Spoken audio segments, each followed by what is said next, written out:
తిరిగి BCN news కి స్వాగతం. డాక్టర్స్ డేని పురస్కరించుకుని మానవతా స్వచ్ఛంద సంస్థ ఆధ్వర్యంలో తాడేపల్లిగూడెంలో పలువురు డాక్టర్లను సత్కరించారు. ఈ సందర్భంగా గట్టిం సింధు మాట్లాడుతూ బీసీ రాయ్ సేవలకు గుర్తుగా ఆయన జన్మదినం రోజున డాక్టర్స్ డే జరుపుకుంటున్నట్లు తెలియజేశారు. అనంతరం హోమియో వైద్యులు జోగిబాబు, ఆయుర్వేద వైద్యులు Udumudi Shanti Swaroop, Ravimadhav hospital Chityala Surendra, Chityala Padmini, Lalitha hospital Kancharla Sai Prudhvi, Kancharla Surekha, NVR hospital doctor Nukala Durga, sky dental hospital Kamala, Janata doctor LSP నాగేశ్వరరావులను సన్మానించారు. డాక్టర్స్ డే సందర్భంగా మా మానవతా స్వచ్ఛంద సేవా సంస్థ తరపున తాడేపల్లిగూడెం మండలంలో మన ప్రజలకి ఎంతో సేవ చేస్తున్నటువంటి మన మండల డాక్టర్స్కి సన్మానం చేయాలని నిర్ణయించుకున్నాం. అందులో భాగంగా మనందరికీ నెహ్రూ ఆయుర్వేద వైద్యశాల అందరికీ సుపరిచితం. ఎందుకంటే నెహ్రూ గారు ఎంతోమందికి ఎంతో సేవలు అందించారు. కానీ దురదృష్టవశాత్తు ఆయన మనకి లేకపోవడం, ఇప్పుడు వారి అబ్బాయి స్వరూప్ గారు ఆ లెగసీని కంటిన్యూ చేస్తూ ఇంతమందికి వైద్య సేవలు అందిస్తున్నారు. అందువల్ల ఈరోజు మా మానవతా సభ్యులు అందరం కలిసి మా ప్రెసిడెంట్ జినపనేని రాజేంద్ర గారి అధ్యక్షతన ఈరోజు ఆయనకి సన్మానించడానికి ఇక్కడికి వచ్చాం.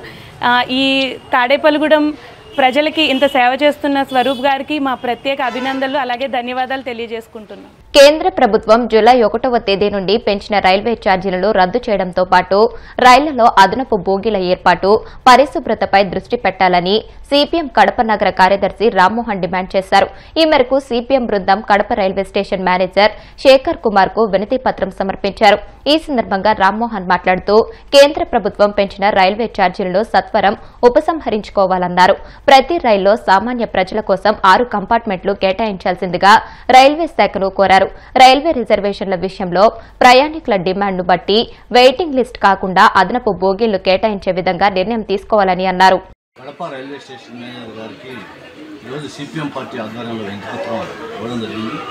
వినతిపత్రంలో పేర్కొన్నటువంటి అంశాలని ఉన్నతాధికారుల దృష్టికి తీసుకెళ్లి కేంద్ర ప్రభుత్వాన్ని దృష్టికి తీసుకెళ్లి సమస్య పరిష్కారానికి కృషి చేస్తామని స్టేషన్ మేనేజర్ గారు మాకు హామీ ఇచ్చింది. ప్రధానంగా ఒక 3-4 అంశాలని మేము స్టేషన్ మేనేజర్ గారు తీసుకొస్తే, మొదటి విషయం ఏంటంటే రైల్వే బోగీలలో కంపార్ట్మెంట్లో బాత్రూమ్స్ చాలా ఇబ్బందికరంగా ఉంటున్నాయి. వాటిని సక్రమంగా శుభ్రం చేసే పని చేయకపోవడం వల్ల ప్యాసింజర్స్ తీవ్రమైనటువంటి ఇబ్బందులు పడుతున్నారు. కాబట్టి ఆ సమస్యని పరిశీలించి పరిష్కారానికి కృషి చేయాలని చెప్పి అడిగాం. దాంతోపాటు దూర ప్రాంత ప్రయాణికులు వెళ్ళేదానికి అవసరమైనటువంటి ప్యాసింజర్ బోగీల్ని పరిమితంగా వేస్తూ ఉన్నారు. వాస్తవంగా రైల్వే నిబంధనల ప్రకారం ముందు 3, వెనక 3, 6 బోగీల్ని ప్యాసింజర్స్ కోసం జనరల్ బోగీల్ని ఏర్పాటు చేయాలనే నిబంధన ఉంది.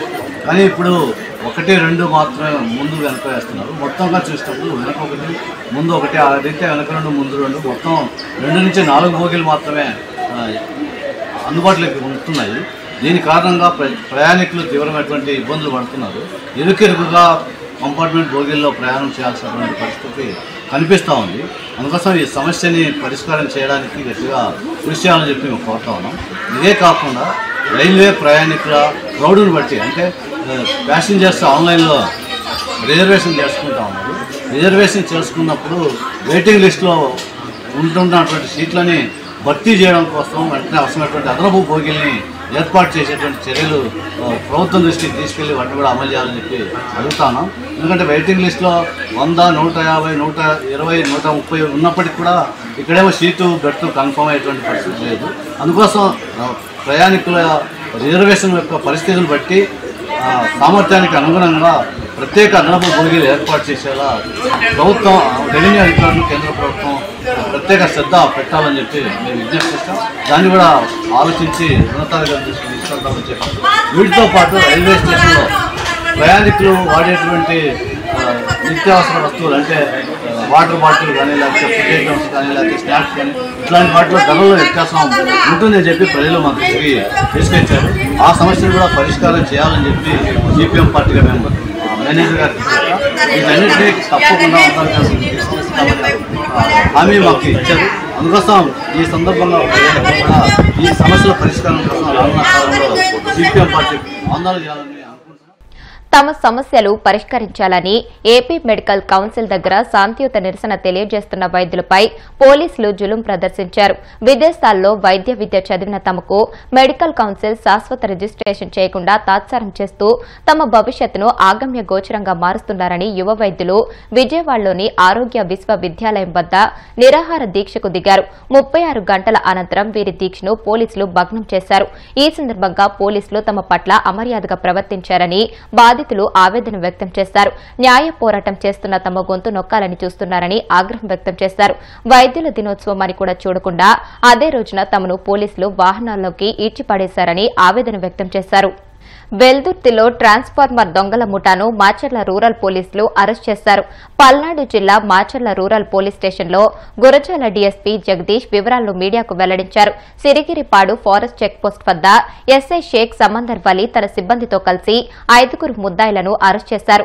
వారి వద్ద నుండి 2,69,620 రూపాయల విలువైన 47 ట్రాన్స్ఫార్మర్లు, 305 కిలోల రాగి వైరు, 50,000 రూపాయల విలువైన 200 మీటర్ల కేబుల్ వైర్లను స్వాధీనం చేసుకున్నారు. విద్యుత్ ట్రాన్స్ఫార్మర్ల దొంగతనాలపై ప్రత్యేక నిఘా పెట్టినట్లు ఈ సందర్భంగా డీఎస్పీ తెలియజేశారు. దాంట్లో ఇన్వెస్టిగేషన్ లో మనం పట్టుకున్న ఒక 5 దొంగల నుంచి మనం రికవర్ చేయడం జరిగింది. అసలు ఏం జరిగిందంటే ఇది మనం యాక్చువల్గా పెట్రోలింగ్ లో పాటుగానే శ్రీగిరిపాటు చెక్ పోస్ట్ దగ్గర వెల్దుర్తి ఎస్ఐ, అలానే ఒక 2 పీసులు Venkat and Brahmaiah, 2 home guards Jani and Dibbaiah, వీళ్ళ 4 headed by SI under the guidance of CI Basha rural. వీళ్ళందరూ కూడా ఒక శ్రీగిరిపాటు చెక్ పోస్ట్ దగ్గర పెట్రోల్ చేస్తున్నారు. అదే టైంకి మనకి ఒక 4 వ్యాగబౌండ్స్, అంటే వీళ్ళకి ఊరంటూ ఏది స్పెసిఫిక్ గా ఏమి ఉండదు, ఉంటారు, తిరుగుతారు, ఎక్కడుంటే అక్కడ పడుకుంటారు, మళ్ళీ అక్కడికి ఏదైనా కనబడతారు, దొంగతనం చేస్తారు, అది అమ్మేస్తారు, మళ్ళీ అంతే జీవనం తప్ప ఒక సెటిల్ లైఫ్ అంటూ వాళ్ళకి ఏం లేదు. వాళ్ళ నేమ్స్ వచ్చేసి మొగిలి నాగరాజు, గడ్డం భయన్న, ప్రతాప్ లక్ష్మి, దార్ల భవని, దేవర అంజమ్మ. అందరికి కూడా age around 20 to 40 years age ఉన్నాయి అందరికీ కూడా. వీళ్ళందరికీ కూడా యాక్చువల్లీ ఒంగోలు టౌన్ వాళ్ళు ఇక్కడ మాచర్ల టౌన్ కంటే ఒంగోలు నుంచి టువర్డ్స్ మాచర్ల ట్రావెల్ చేసుకుంటూ వస్తున్నారు. మధ్యలో చేసుకుంటూ వచ్చారు. సో వాళ్ళు చేసుకున్న థెఫ్ట్స్ ఏవైతే కంప్లీట్ చేస్తున్నారో మొత్తం మనం 8 పోలీస్ స్టేషన్లో కేసులు కట్టడం జరిగింది.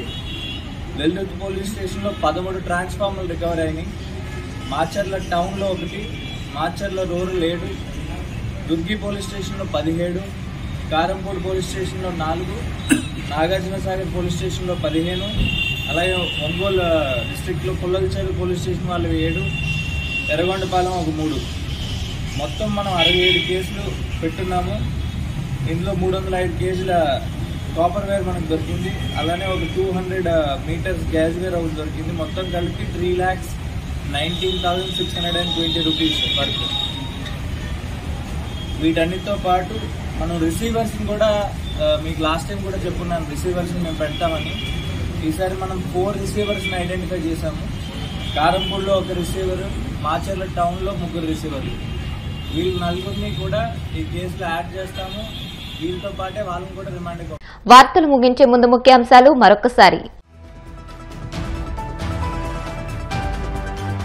ఆరోగ్యకర సమాజ నిర్మాణంలో వైద్యుల పాత్ర కీలకమన్న మంత్రి సత్యకుమార్.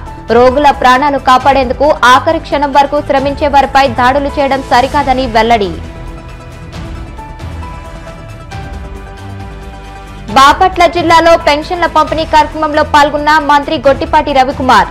ఎన్నికల్లో ఇచ్చిన హామీలను ఒక్కొక్కటిగా నెరవేర్చుకుంటూ ముందుకు వెళ్తున్నట్లు స్పష్టం. ప్రజలతో నిత్యం మమేకమవుతూ కష్టం వచ్చినప్పుడు వారికి అండగా నిలవాలి. పార్టీ యువజన విభాగం ప్రతినిధులకు వైసీపీ అధినేత జగన్ దిశానిర్దేశం.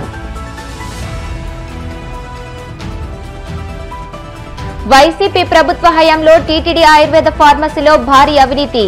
ధర్మకర్తల మండలి సభ్యుడు భానుప్రకాష్ రెడ్డి సంచలన ఆరోపణలు. ఈ వార్తలు ఇంతటితో సమాప్తం. మరిన్ని వార్తల కోసం BCN digital YouTube channel, Facebook page ని ఫాలో అవ్వండి. అప్డేటెడ్ వార్తల కోసం ప్లీజ్ సబ్స్క్రైబ్.